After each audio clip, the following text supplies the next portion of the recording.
नमस्कार, अरुणाचल समाचार में आपका स्वागत है। मैं हूं शोभा। आए बुलेटिन में सबसे पहले देखते हैं मुख्य समाचार।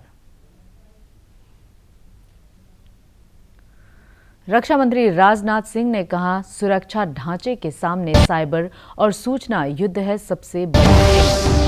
नई दिल्ली में राष्ट्रीय रक्षा महाविद्यालय के दीक्षांत समारोह में रक्षा मंत्री ने कहा, बिजली उत्पादन, परिवहन, सार्वजनिक क्षेत्र और विनिर्माण की प्रमुख कंपनियों पर साइबर हमले का है ज्यादा खतरा।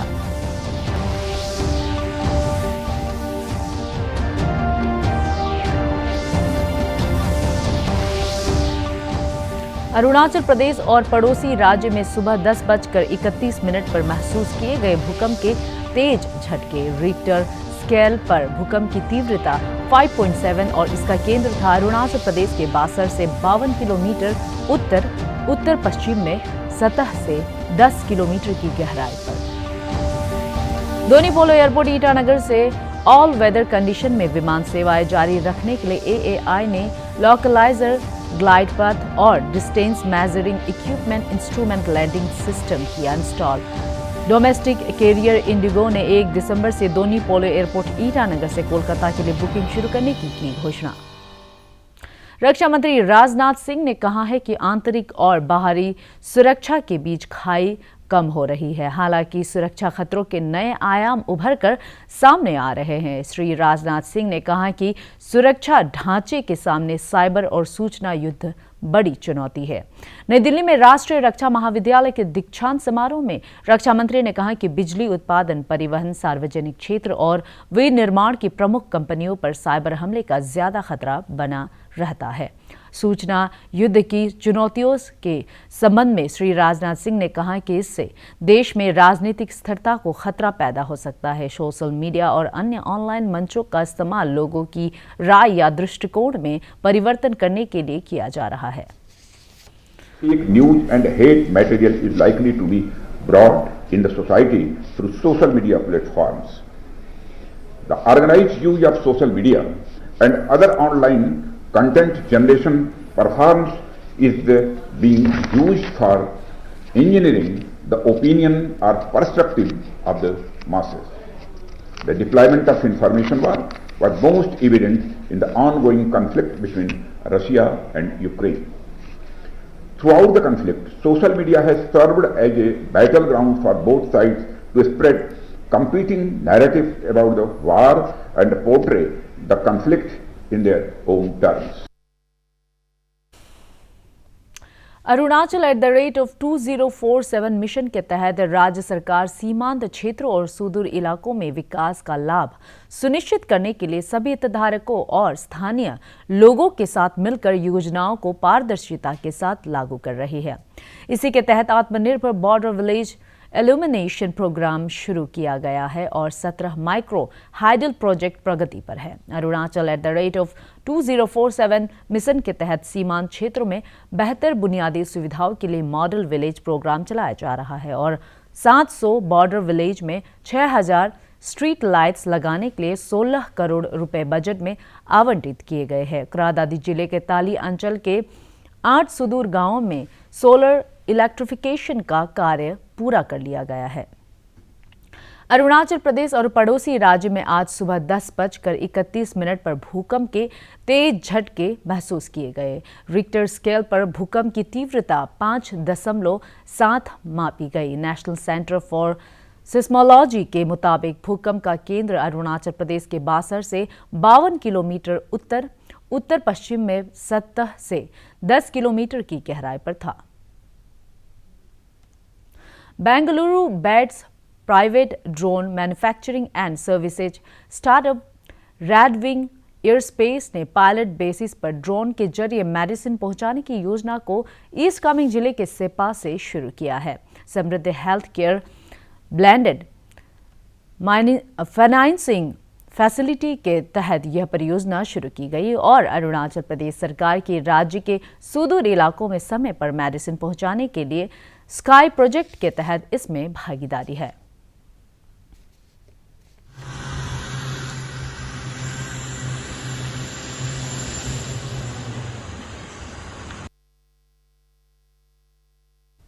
हर साल 10 नवंबर को संपूर्ण विश्व शांति और विकास के लिए विश्व विज्ञान दिवस के रूप में मनाया जाता है। यह दिवस समाज में विज्ञान की महत्वपूर्ण भूमिका को हाईलाइट करता है और हर साल लोगों को जागरूक करने और उभरते वैज्ञानिक मुद्दों पर लोगों के बीच आपसी चर्चा को बढ़ावा देता है। विश्व विज्ञान दिवस साल 2001 में संयुक्त राष्ट्र शैक्षिक, वैज्ञानिक और सांस्कृतिक संगठन यूनेस्को द्वारा घोषित किया गया था। सबसे पहली बार यह साल 2002 में मनाया गया था। इस साल की थीम सतत विकास के लिए बुनियादी विज्ञान है। दिवस मनाने की शुरुआत हुई साल 1999 में आयोजित विश्व विज्ञान सम्मेलन में इस दिन को मनाने का प्रस्ताव रखा गया। इसके बाद यूनेस्को द्वारा साल 2001 में इस दिवस की घोषणा की गई। समाज में विज्ञान की महत्वपूर्ण भूमिका और उभरते वैज्ञानिक मुद्दों पर जनता को जागरूक करने के लिए यूनेस्को द्वारा हर साल यह दिवस मनाया जाता है। यह दिन विज्ञान के महत्व को रेखांकित करते हुए सभी वैज्ञानिकों, शोधार्थियों और विद्यार्थियों को एक साथ जोड़ने का प्रयास करता है।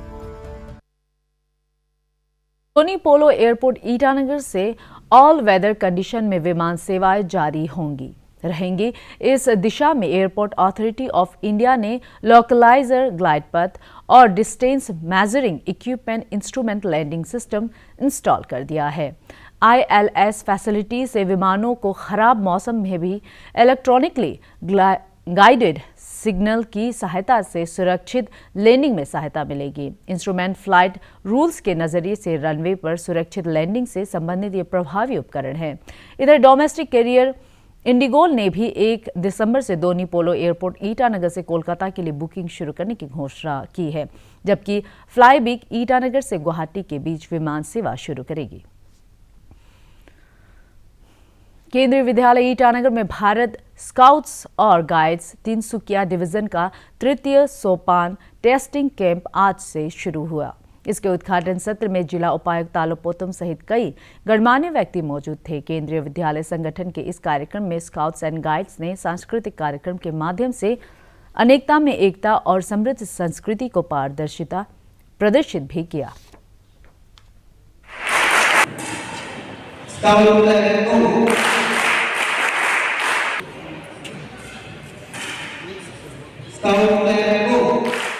सभी स्कूल में जो फैसिलिटीज हैं हम कंपेयर करेंगे तो केंद्रीय विद्यालय जो है सारा देश में और हमारे प्रदेश में खास करके सबसे अच्छा विद्यालय है। इसलिए आप सभी मेरे पीछे रिपीट करेंगे, मैं जो बोलूँगा आप लोग रिपीट करेंगे। स्टूडेंट टीचर आप बोलिए आई एम द बेस्ट। जोर से बोलो I am the best. My school is the best. My teacher is the best. Top above my parents are the best.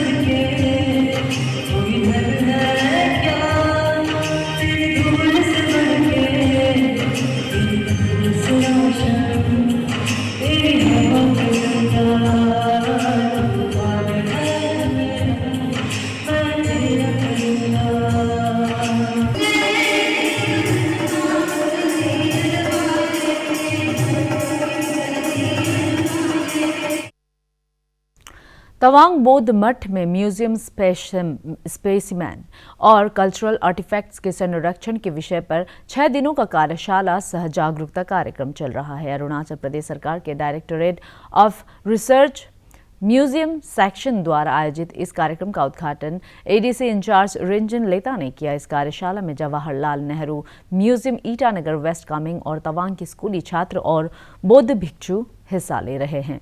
अपने संबोधन में रिंचन लेता ने कहा कि विलेज लेवल पर जनजातीय विकास से संबंधित लोक कथाएं और कई प्रमाण मौजूद है, जिन्हें अपनी पहचान को बचाए रखने के लिए संरक्षित करना समय की जरूरत है।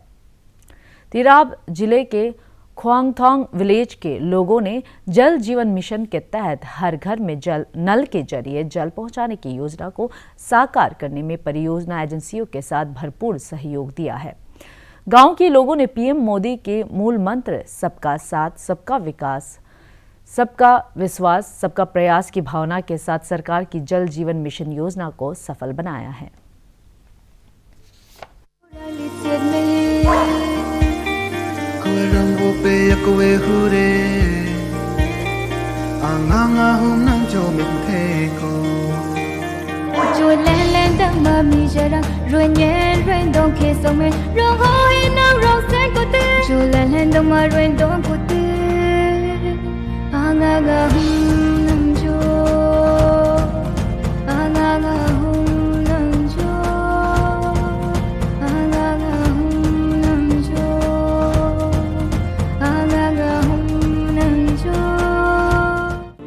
पहले में बहुत प्रॉब्लम होता था, जैसे कि पानी है पर बहुत दूर में था और हम लोग उसी को ही पानी भूखने के लिए सुबह 2 या फिर 3 बजे करीब सुबह उठ के हम लोग चला जाता था।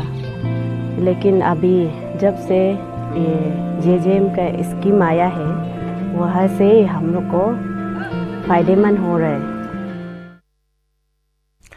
नेपाल में आयोजित 18वें WKI कराटे चैंपियनशिप में अरुणाचल प्रदेश के रिमे रिगिया ने कुमीते सब जूनियर कैटेगरी में स्वर्ण पदक जीतकर देश को गौरवान्वित किया है। मुख्यमंत्री पेमा खांडू ने अपने एक ट्वीट में रिमे रिगिया को बधाई देते हुए कहा है कि पिछले कुछ वर्षों में खेल क्षेत्र में आधारभूत सुविधाओं के विकास का सुखद परिणाम देखने को मिल रहा है।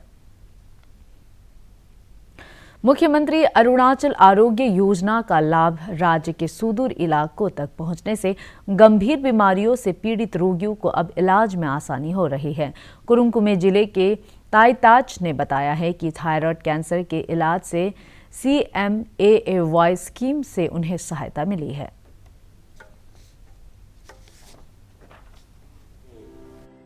दिल्ली गया चेकअप के लिए, मास्टर चेकअप के लिए। अपोलो हॉस्पिटल में चेकअप करते समय में दिते को थायराइड कैंसर है बोल के, हम पहले मालूम नहीं था कैंसर है बोल के। हमारा उधर ऑपरेशन हुआ है, ऑपरेशन सक्सेस हुआ। उसका बाद 3 साल इसे चेकअप किया। 3 साल का बाद फिर 6 महीना चेकअप दिल्ली जाते रहता था। उसमें पैसा बहुत गया, लेकिन हिसाब किताब हम भी इतना याद नहीं है। कहीं से अपना रिलेटिव से और हमारा GPF से लोन करके सब चला गया। ये स्कीम से हमको बहुत मदद मिला है। आने जाने का सिर्फ अपना पॉकेट से जाता है। जब एडमिट करने का बाद पूरा ये स्कीम का पैसा से पानी से लेके खाना तक पूरा इससे खर्चा जाता है।